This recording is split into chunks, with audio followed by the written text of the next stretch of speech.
Bushido, The Soul of Japan, by Inazo Nitobe. Chapter 4. Courage, the Spirit of Daring and Bearing. Courage was scarcely deemed worthy to be counted among virtues, unless it was exercised in the cause of righteousness.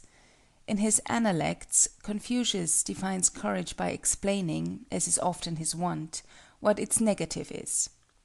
Perceiving what is right, he says, and doing it not, argues lack of courage.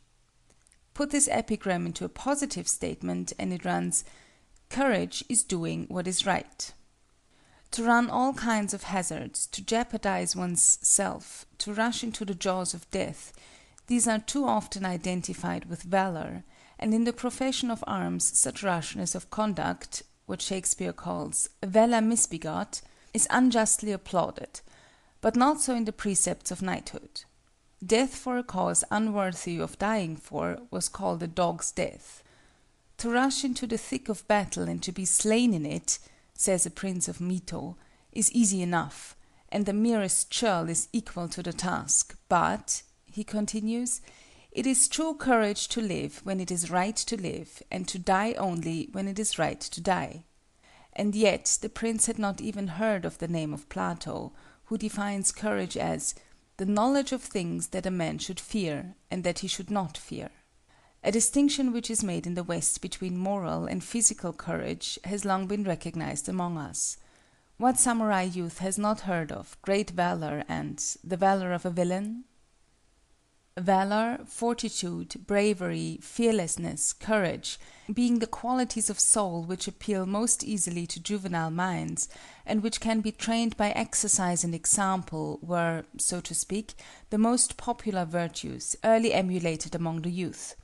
Stories of military exploits were repeated almost before boys left their mother's breast.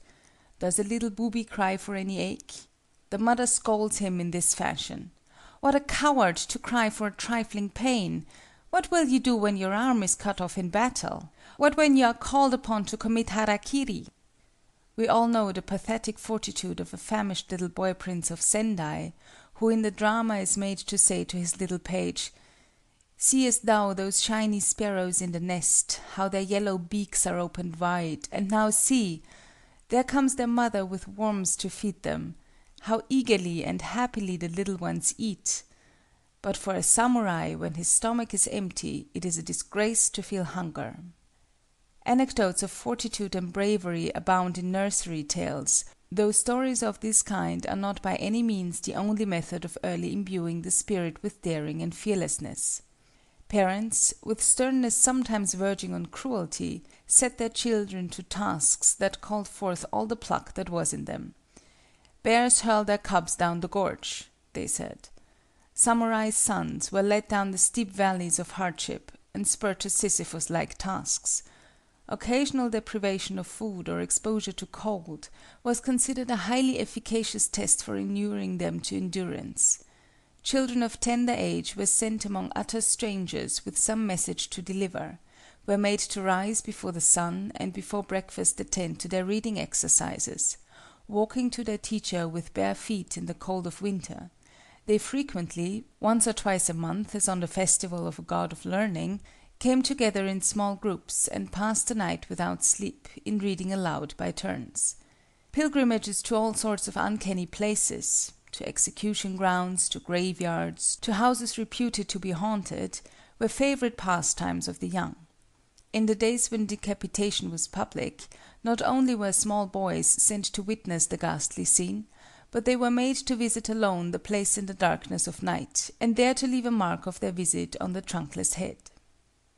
Does this ultra-Spartan system of drilling the nerves strike the modern pedagogist with horror and doubt whether the tendency would not be brutalizing, nipping in the bud the tender emotions of the heart? Let us see what other concepts Bushido had of valor. The spiritual aspect of valor is evidenced by composure, calm presence of mind. Tranquillity is courage in repose. It is a statical manifestation of valor, as daring deeds are a dynamical. A truly brave man is ever serene, he is never taken by surprise, nothing ruffles the equanimity of his spirit. In the heat of battle he remains cool. In the midst of catastrophes he keeps level his mind. Earthquakes do not shake him, he laughs at storms. We admire him as truly great who, in the menacing presence of danger or death, retains his self-possession, who, for instance, can compose a poem under impending peril or hum a strain in the face of death. Such indulgence betraying no tremor in the writing or in the voice, is taken as an infallible index of a large nature, of what we call a capacious mind, yo-yu, which, far from being pressed or crowded, has always room for something more. It passes current among us as a piece of authentic history that as Ota Dokan, the great builder of the castle of Tokyo, was pierced through with a spear, his assassin, knowing the poetical predilection of his victim, accompanied his thrust with this couplet: "Ah, how in moments like these our heart doth grudge the light of life!" Whereupon the expiring hero, not one whit daunted by the mortal wound in his side, added the lines: "Had not in hours of peace it learned to lightly look on life." There is even a sportive element in a courageous nature. Things which are serious to ordinary people may be but play to the valiant. Hence, in old warfare, it was not at all rare for the parties to conflict to exchange repartee or to begin a rhetorical contest. Combat was not solely a matter of brute force, it was as well an intellectual engagement. Of such character was the battle fought on the bank of the Koromo River, late in the 11th century. The Eastern army routed, its leader, Sadato, took to flight. When the pursuing general pressed him hard and called aloud, "It is a disgrace for a warrior to show his back to the enemy," Sadato reined his horse. Upon this, the conquering chief shouted an impromptu verse: "Torn into shreds is the warp of the cloth" (Koromo). Scarcely had the words escaped his lips when the defeated warrior, undismayed, completed the couplet: "Since age has worn its threads by use." Yoshie, whose bow had all the while been bent, suddenly unstrung it and turned away, leaving his prospective victim to do as he pleased. When asked the reason of this strange behavior, he replied that he could not bear to put to shame one who had kept his presence of mind while hotly pursued by his enemy. The sorrow which overtook Antony and Octavius at the death of Brutus has been the general experience of brave men. Kenshin, who fought for 14 years with Shingen, when he heard of the latter's death, wept aloud at the loss of "the best of enemies." It was this same Kenshin who had set a noble example for all time in his treatment of Shingen, whose provinces lay in a mountainous region quite away from the sea, and who had consequently depended upon the Hojo provinces of the Tokaido for salt. The Hojo prince, wishing to weaken him, although not openly at war with him, had cut off from Shingen all traffic in this important article. Kenshin, hearing of his enemy's dilemma, and able to obtain his salt from the coast of his own dominions, wrote Shingen that in his opinion the Hojo lord had committed a very mean act, and that although he, Kenshin, was at war with him, Shingen, he had ordered his subjects to furnish him with plenty of salt, adding, "I do not fight with salt, but with the sword," affording more than a parallel to the words of Camillus: "We Romans do not fight with gold, but with iron." Nietzsche spoke for the samurai heart when he wrote, "You are to be proud of your enemy, then the success of your enemy is your success also." Indeed, valor and honor alike required that we should own as enemies in war only such as prove worthy of being friends in peace. End of Chapter 4. Chapter 5.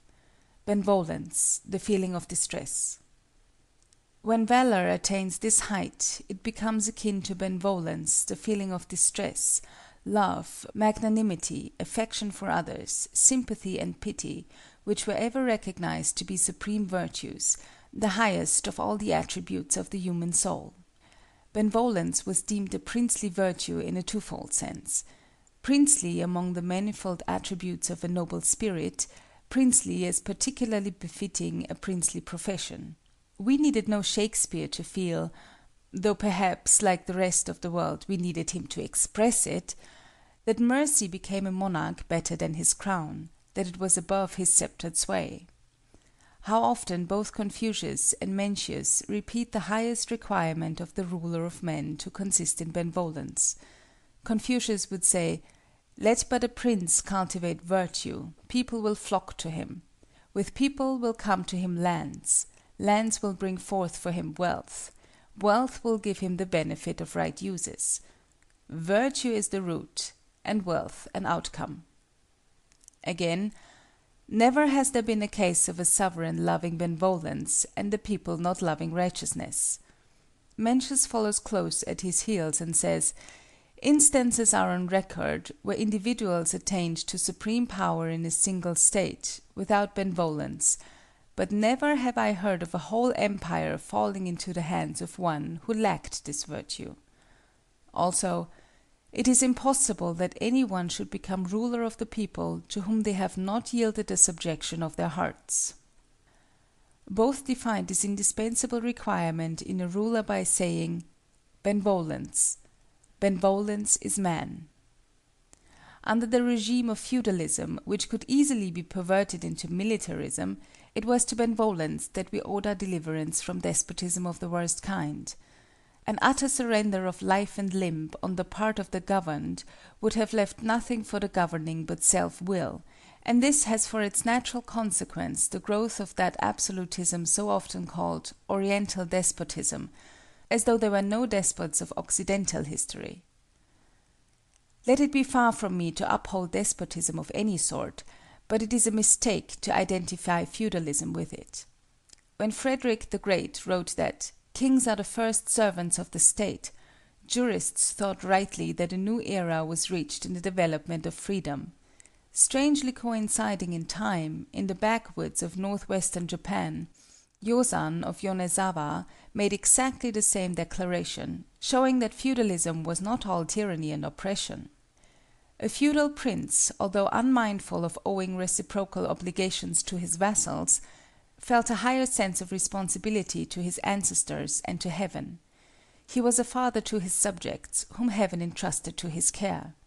In a sense not usually assigned to the term, Bushido accepted and corroborated paternal government, paternal also as opposed to the less interested avuncular government, Uncle Sam's to wit. The difference between a despotic and a paternal government lies in this, that in the one the people obey reluctantly, while in the other they do so with that proud submission, that dignified obedience, that subordination of heart which kept alive, even in servitude itself, the spirit of exalted freedom. The old saying is not entirely false which called the King of England "the King of Devils," because of his subjects' often insurrections against, and depositions of, their princes, and which made the French monarch "the King of Asses," because of their infinite taxes and impositions, but which gave the title of "the King of Men" to the sovereign of Spain, because of his subjects' willing obedience. But enough. Virtue and absolute power may strike the Anglo-Saxon mind as terms which it is impossible to harmonize. Pobyedonostsev has clearly set before us the contrast in the foundations of English and other European communities, namely that these were organized on the basis of common interest, while that was distinguished by a strongly developed independent personality. What this Russian statesman says of the personal dependence of individuals on some social alliance and in the end of ends of the state, among the continental nations of Europe and particularly among Slavonic peoples, is doubly true of the Japanese. Hence, not only is a free exercise of monarchical power not felt as heavily by us as in Europe, but it is generally moderated by parental consideration for the feelings of the people. Absolutism, says Bismarck, primarily demands in the ruler impartiality, honesty, devotion to duty, energy, and inward humility.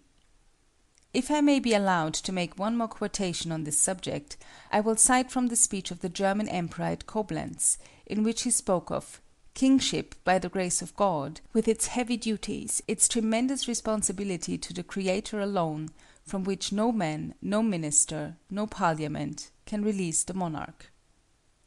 We knew benevolence was a tender virtue and motherlike. If upright rectitude and stern justice were peculiarly masculine, mercy had the gentleness and the persuasiveness of a feminine nature. We were warned against indulging in indiscriminate charity without seasoning it with justice and rectitude.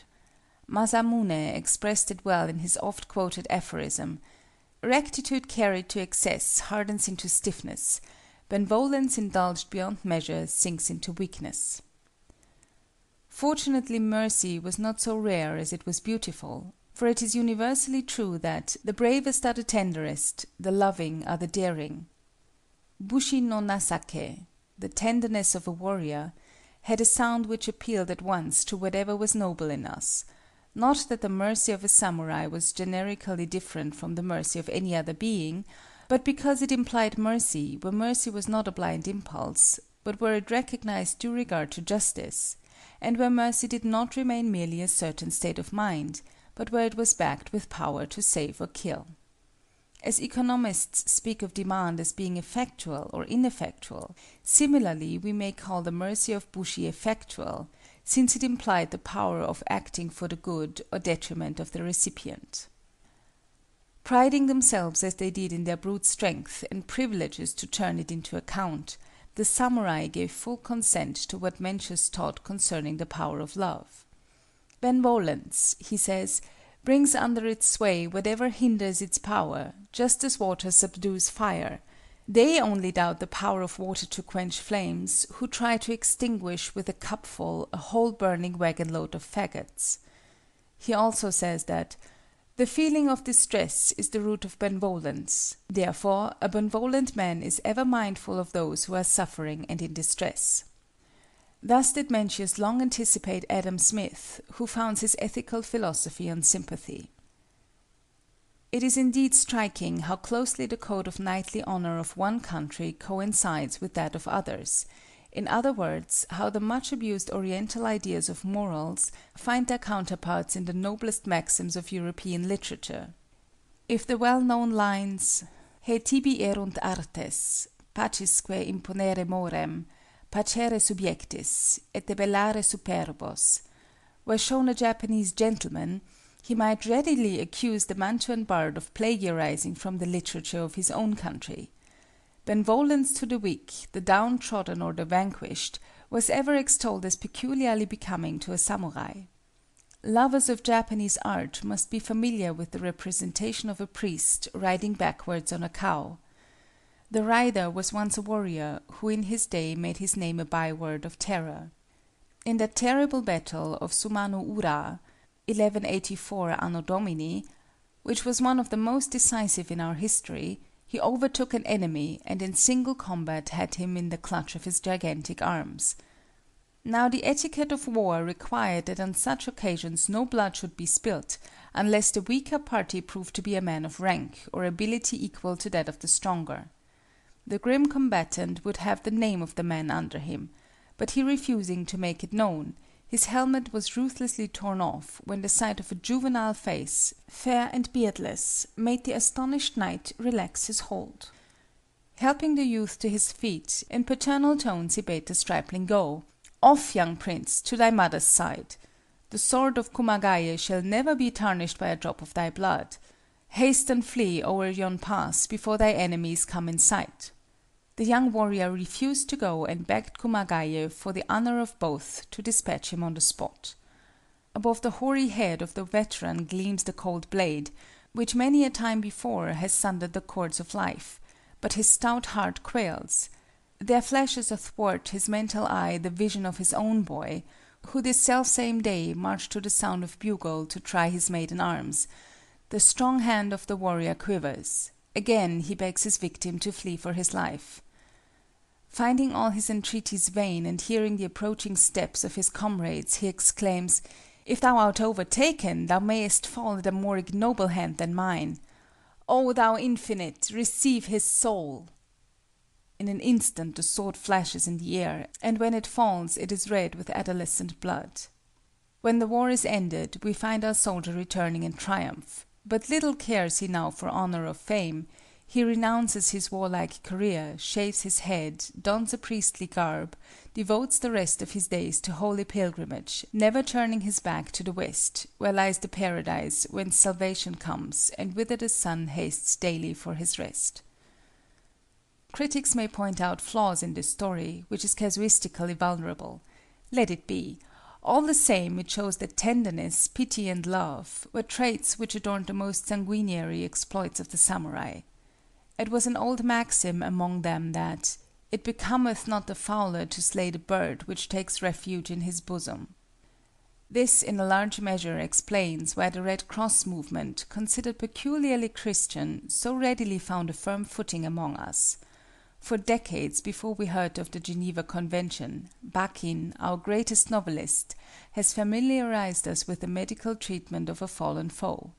In the Principality of Satsuma, noted for its martial spirit and education, the custom prevailed for young men to practice music, not the blast of trumpets or the beat of drums, those clamorous harbingers of blood and death, stirring us to imitate the actions of a tiger, but sad and tender melodies on the biwa, a musical instrument resembling the guitar, soothing our fiery spirits, drawing our thoughts away from scent of blood and scenes of carnage. Polybius tells us of the constitution of Arcadia, which required all youths under 30 to practice music, in order that this gentle art might alleviate the rigors of that inclement region. It is to its influence that he attributes the absence of cruelty in that part of the Arcadian mountains. Nor was Satsuma the only place in Japan where gentleness was inculcated among the warrior class. A prince of Shirakawa jots down his random thoughts, and among them is the following: "Though they come stealing to your bedside in the silent watches of the night, drive not away, but rather cherish these, the fragrance of flowers, the sound of distant bells, the insect humming of a frosty night." And again, "Though they may wound your feelings, these three you have only to forgive: the breeze that scatters your flowers, the cloud that hides your moon, and the man who tries to pick quarrels with you." It was ostensibly to express, but actually to cultivate, these gentler emotions that the writing of verses was encouraged. Our poetry has therefore a strong undercurrent of pathos and tenderness. A well-known anecdote of a rustic samurai illustrates a case in point. When he was told to learn versification and the warbler's notes was given him for the subject of his first attempt, his fiery spirit rebelled and he flung at the feet of his master this uncouth production which ran: "The brave warrior keeps apart the ear that might listen to the warbler's song." His master, undaunted by the crude sentiment, continued to encourage the youth, until one day the music of his soul was awakened to respond to the sweet notes of the uguisu, and he wrote: "Stands the warrior, mailed and strong, to hear the uguisu's song, warbled sweet the trees among." We admire and enjoy the heroic incident in Körner's short life when, as he lay wounded on the battlefield, he scribbled his famous Farewell to Life. Incidents of a similar kind were not at all unusual in our warfare. Our pithy, epigrammatic poems were particularly well suited to the improvisation of a single sentiment. Everybody of any education was either a poet or a poetaster. Not infrequently a marching soldier might be seen to halt, take his writing utensils from his belt, and compose an ode; and such papers were found afterward in the helmets or the breastplates, when these were removed from their lifeless wearers. End of Chapter 5. Chapter 6. Politeness. What Christianity has done in Europe toward rousing compassion in the midst of belligerent horrors, love of music and letters has done in Japan. The cultivation of tender feelings breeds considerate regard for the sufferings of others. Modesty and complaisance, actuated by respect for others' feelings, are at the root of politeness. That courtesy and urbanity of manners which has been noticed by every foreign tourist as a marked Japanese trait. Politeness is a poor virtue if it is actuated only by a fear of offending good taste, whereas it should be the outward manifestation of a sympathetic regard for the feelings of others. It also implies a due regard for the fitness of things, therefore a due respect to social positions, for these latter express no plutocratic distinctions, but were originally distinctions for actual merit. In its highest form, politeness almost approaches love. We may reverently say, politeness suffereth long and is kind, envieth not, vaunteth not itself, is not puffed up, doth not behave itself unseemly, seeketh not her own, is not easily provoked, taketh not account of evil.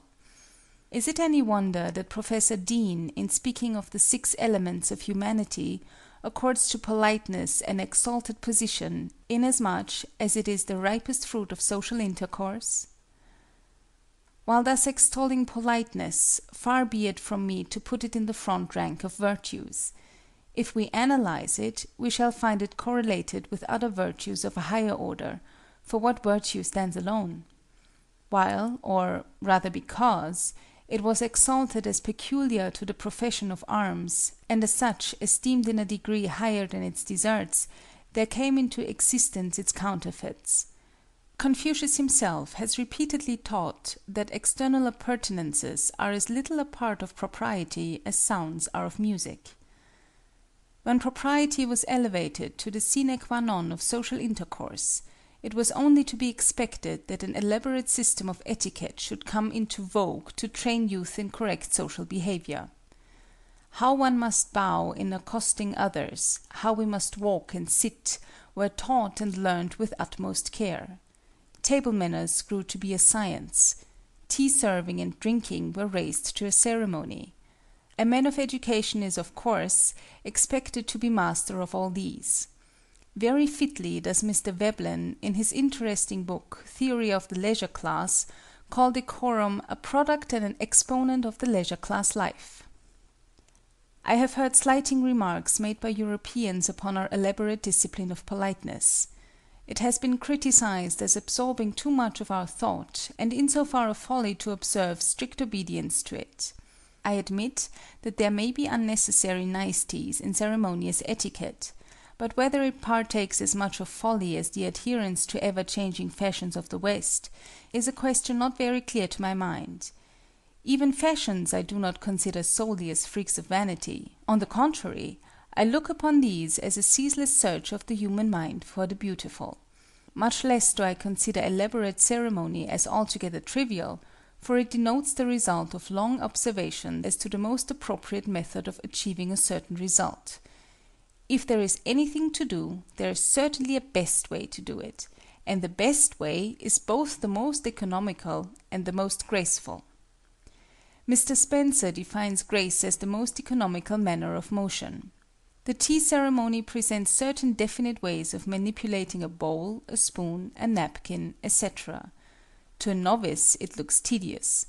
But one soon discovers that the way prescribed is, after all, the most saving of time and labor, in other words, the most economical use of force, hence, according to Spencer's dictum, the most graceful.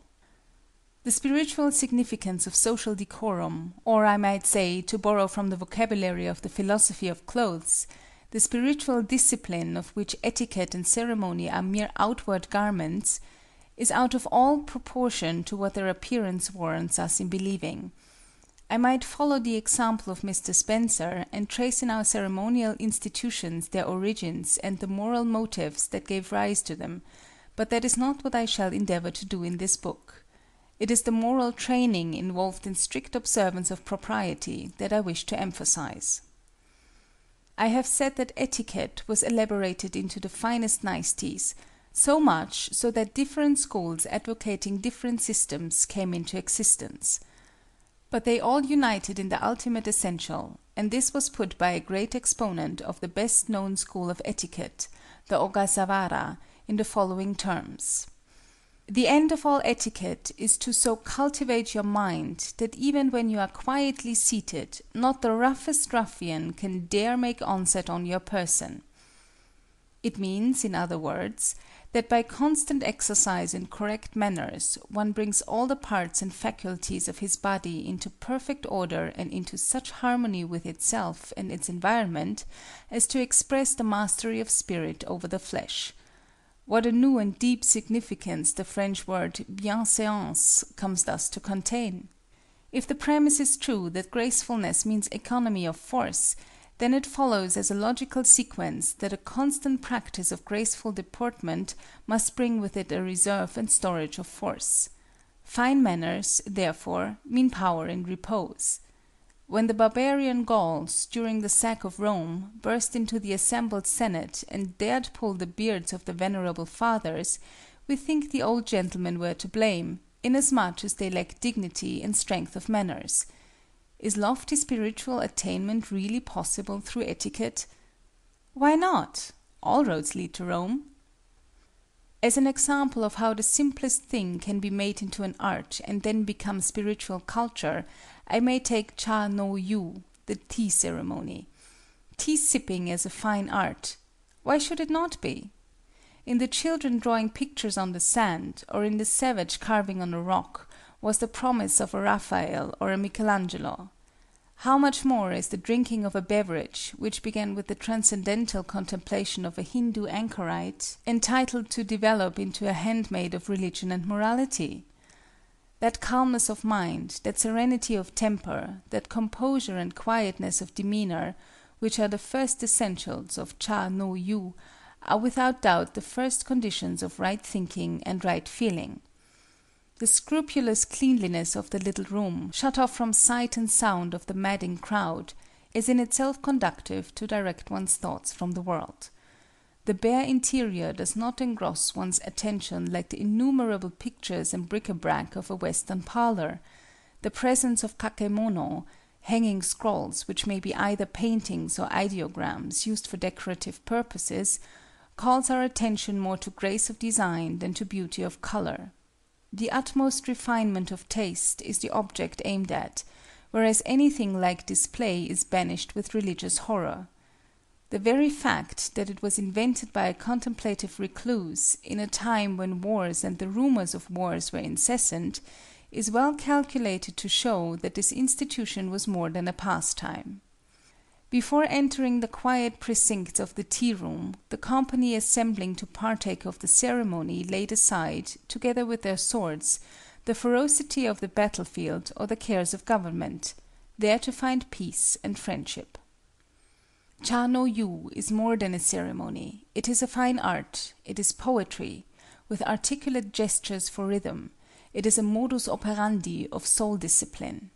Its greatest value lies in this last phase.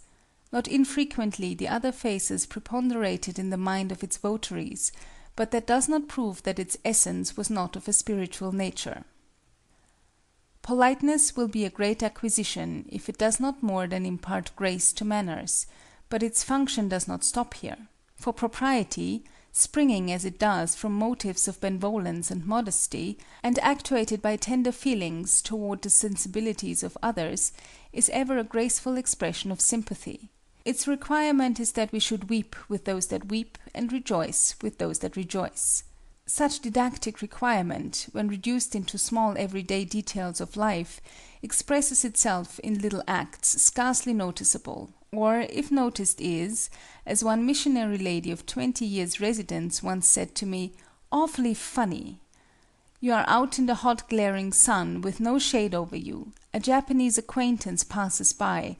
You accost him, and instantly his hat is off. While that is perfectly natural, but the awfully funny performance is that all the while he talks with you his parasol is down, and he stands in the glaring sun also. How foolish! Yes, exactly so, provided the motive were less than this. You are in the sun, I sympathize with you. I would willingly take you under my parasol if it were large enough, or if we were familiarly acquainted. As I cannot shade you, I will share your discomforts. Little acts of this kind, equally or more amusing, are not mere gestures or conventionalities. They are the bodying forth of thoughtful feelings for the comfort of others. Another awfully funny custom is dictated by our canons of politeness, but many superficial writers on Japan have dismissed it by simply attributing it to the general topsy-turviness of the nation. Every foreigner who has observed it will confess the awkwardness he felt in making proper reply upon the occasion. In America, when you make a gift, you sing its praises to the recipient. In Japan, we depreciate or slander it. The underlying idea with you is, "This is a nice gift. If it were not nice, I would not dare give it to you, for it will be an insult to give you anything but what is nice." In contrast to this, our logic runs, "You are a nice person, and no gift is nice enough for you. You will not accept anything I can lay at your feet except as a token of my goodwill, so accept this, not for its intrinsic value, but as a token. It will be an insult to your worth to call the best gift good enough for you." Place the two ideas side by side, and we see that the ultimate idea is one and the same. Neither is awfully funny. The American speaks of the material which makes the gift. The Japanese speaks of the spirit which prompts the gift.